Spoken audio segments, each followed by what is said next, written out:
அனைவருக்கும் வணக்கம். குறிப்பாக விஜயகாந்த் சாரோட நினைவஞ்சலியை அமைப்பாக திரண்டு செயல்படுத்துகின்ற நடிகர் சங்க நிர்வாகிகளுக்கும் உறுப்பினர்களுக்கும் எங்களுடைய மனமார்ந்த இதயம் கணிந்த நன்றியை தெரிவித்துக் கொள்கிறோம்.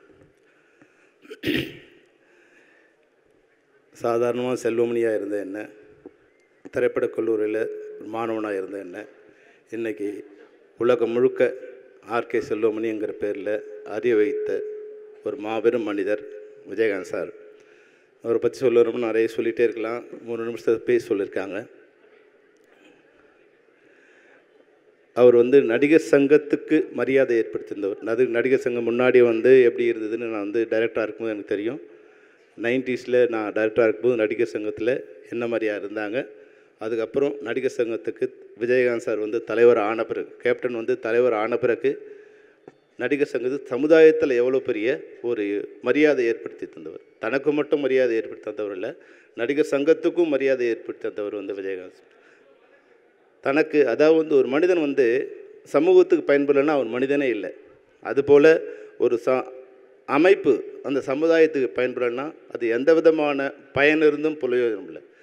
விஜயகாந்த் சார் வந்த பிறகு தான் இந்தியாவே திரும்பி பார்க்குற நெய்வேலியை போராட்டத்தை, தமிழ் மக்களுக்கான போராட்டத்தை, நெய்வேலி போராட்டத்தை நடிகர் சங்கம் தலைமை எடுத்து நடத்தும் போது இந்தியாவே திரும்பி பார்த்தது. இப்போ தான் நடிகர் சங்கம்னா என்னென்னு இந்தியாவுக்கு தெரிஞ்சது. அதுபோல் ராமேஸ்வரம் போராட்டத்தை நடத்தும் போது நடிகர் சங்கம் உலகம் முழுக்க போய் நடிகர் சங்கத்தை நிலைநிறுத்தியவர் விஜயகாந்த் சார். நான் நடிகர் சங்க நிர்வாகிகளுக்கு நடிகர் சங்க நிர்வாகிகளுக்கு ஒரு சிறிய விண்ணப்பத்தை வைக்கிறேன். உறுப்பினர்களுக்கும் விண்ணப்பத்தை வைக்க விரும்புகிறேன். நடிகர் சங்க வளாகத்துக்கு புரட்சிக் கலைஞர் விஜயகாந்த் அவர்களை பேரை வைக்கணும் நான்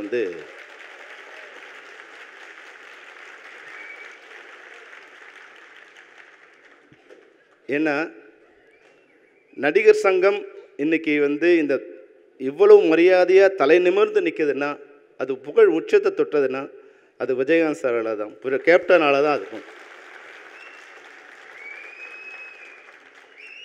அதுக்கு பேர் வைக்கலாமா வேணாமான்னு விவாதம் பண்ணுறதே நான் அவமானப்படுத்துகிற மாதிரி ஒரு விஷயமாக நான் நினைக்கிறேன். எந்த விவாதமும் இல்லாமல் நிர்வாகிகள் அப்படி உறுப்பினர்கள் வேணான்னு சொன்னால் அந்த பதவியே வேணான்னு போயிடணும்னு நான் நினைக்கிறேன். நடிகர் சங்கத்துக்கு நாங்கள் விஜயகாந்த் சார் பேரை தான் வைப்போம் அப்படின்னு தான் சொல்லணுமே தவிர நாங்கள் உறுப்பினர்களை கேட்டு வைப்போம். நான் அதிகமாக பேசுகிறதா இருந்தால் நாசரோ விஷாலோ என்னை மன்னிக்கணும். நான் என்னோடய உணர்வை சொல்கிறேன். ஏன்னா இதை விட இன்றைக்கி தமிழக முதல்வர் 2 முறை தமிழக முதல்வர் 2 முறை பார்த்து போனதால் விஜயகாந்த் சாருக்கு பேர் இல்லை, முதல்வருக்கு பெரிய பேர். அப்பா 2 முறை சிஎம் விஜயகாந்த் சாரை பார்த்தாரு, முதல்வர் அதனால் பெயர் அணிஞ்சார். இன்றைக்கி பெரிய பரிச்சயம் இல்லைன்னா கூட தமிழக மேடைகளில் பிரதமர் கூட விஜயகாந்த் சார் பேர் கேப்டன் சொல்ல வேண்டிய அவசியத்தை விஜயகாந்த் சாரோட மரணம் ஏற்படுத்தியிருக்கு. அதுபோல் விஜயகாந்த் சார் பேர் வைக்கிறதால, கேப்டனோட பேரை வைக்கிறதால நடிகர் சங்க வளாகம் தான் புகழ் பெருமை தவிர விஜயகாந்த் சாருக்கு எந்த பேரும் அதனால் வந்துட போகிறதில்லை. அதனால் தயவு செய்து நாம் புகழஞ்சி செலுத்துவதாக இருந்தால், நடிகர் சங்கம் தன்னுடைய நன்றி கடனை திரும்ப செலுத்துவதாக இருந்தால், நான் விஜயகாந்த் சார் போய் கேட்டேன், எப்படிப்பட்ட மனிதர் விஜயகாந்த் சார், ஒரே வார்த்தையில் சொன்னேன். அந்த எந்த புகழையுமே தான் எடுத்துக்க விரும்பலை. அவர்கிட்ட போய் நான் கேட்டேன்.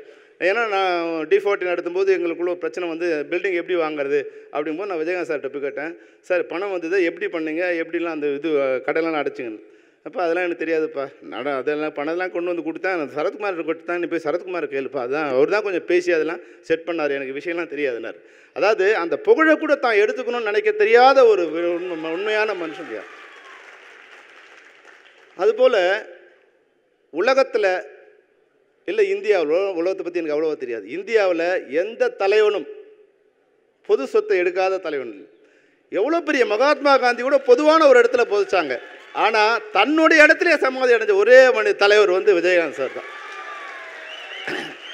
அதுக்காக கூட அவர் ஒரு இடத்துல போய் பொது இடத்துல அவர் அடக்கமாகல, தான் விலை கொடுத்து வாங்கிய இடத்துலையே தன் சமாதி அடைஞ்சு. எவ்வளோ பெரிய மனுஷன் பாருங்கள். ஒரு பைசா கூட இருந்த வரைக்கும் தன்னுடைய சொத்தை கொடுத்தாரு, பணத்தை கொடுத்தாரு.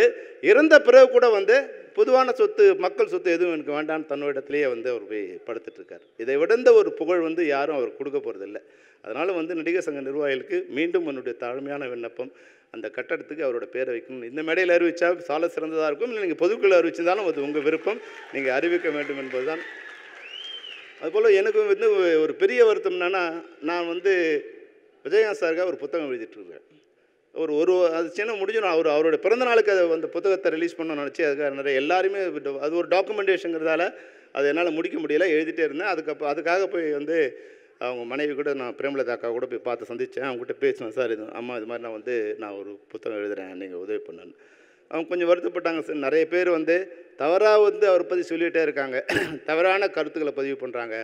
அதனால் நான் வந்து அது பெருசாக நான் எடுத்துக்கல தம்பி அப்படின்னாங்க. நான் சொன்னேன், இல்லைம்மா நான் இது மாதிரி நான் யார்கிட்டலாம் அதுக்கான விஷயங்களை கலெக்ட் பண்ணேன், இதையெல்லாம் அவங்கள்ட்ட கொடுத்து சொல்லும்போது அவங்க அப்புறமா வந்து காம்ப்ரமைஸ் ஆகிட்டு, இல்லை நானும் ஹெல்ப் பண்ணுறேன், அந்த புத்தகத்தை நீங்கள் பண்ணி கொடுங்க அப்படின்னு சொன்னாங்க.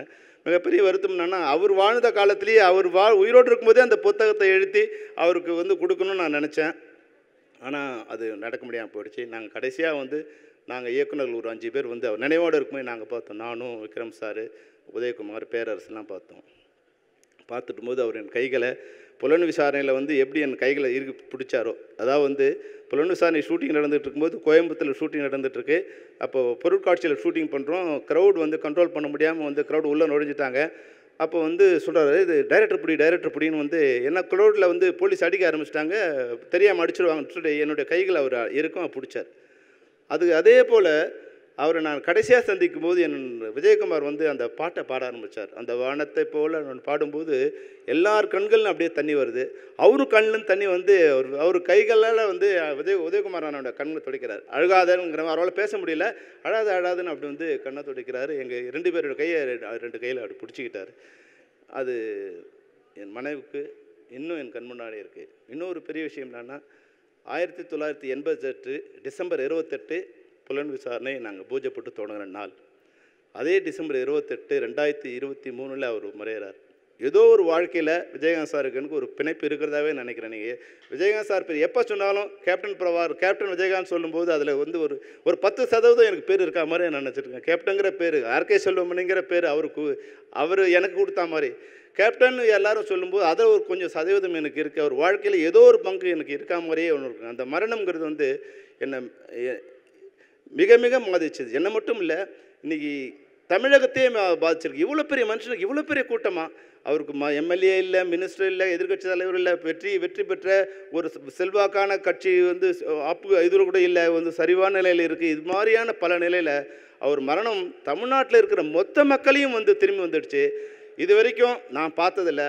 எந்த மரணத்துக்கும் யாரும் வரலன்னா கூட வந்து யாரும் பெருசாக எடுத்துக்கல. ஆனால் இந்த மரணத்துக்கு யாராவது வரலைன்னா மக்கள் அவங்கள குற்றம் சாட்டுற அளவுக்கு மக்களோட மனநிலை வந்துடுச்சு. ஏன்டா நீ வந்து அந்த மரணத்துக்கு போகலங்கிற கேள்வி கேட்குற மனநிலைக்கு மக்களுக்கு பயந்தாவது இந்த நிகழ்ச்சிக்கு வர வேண்டிய ஒரு கட்டாயத்தை அந்த பொதுமக்கள் ஏற்படுத்தியிருக்காங்கன்னா, அதுதான் வந்து விஜயகாந்த் சாரோட கேப்டனோட மிகப்பெரிய பலம். என்னென்னா, வாழும் வரைக்கும் அவரோட பலம் யாருக்கும் தெரியல, ஆனால் மறைஞ்ச பிறகு அவரோட பலம் இருக்குது பாருங்கள். இன்றைக்கி நம்மளுடைய ஏசிஎஸ் சண்முகம் சார் சொன்ன மாதிரி இன்றைக்கும் ஆயிரக்கணக்கான பேர் அது வந்து அவரோட கல்யாண மண்டபத்தில் கியூ நின்று புகழஞ்சு செலுத்துகிறாங்க, லட்சக்கணக்கான பேர் செலுத்திக்கிறாங்கன்னா, இதை விட வந்து நன்றி கடனை தமிழக மக்கள் வந்து வேறு யாருக்கும் செலுத்திருக்க மாட்டாங்க. அந்த அளவுக்கு மிக அன்பையும் நன்றி கடனையும் திரும்ப செலுத்திக்கிட்டே இருக்காங்க. கடைசியாக என் பேச்சை முடிக்கும் போதும் என்னுடைய வேண்டுகோளோடு நடிகர் சங்க வளாகத்துக்கு விஜயகாந்த் சாரோட பேரை வைக்க வேண்டும் என்ற வேண்டுகோளோடு என்னை உரையை முடிக்கிறேன். நன்றி, வணக்கம்.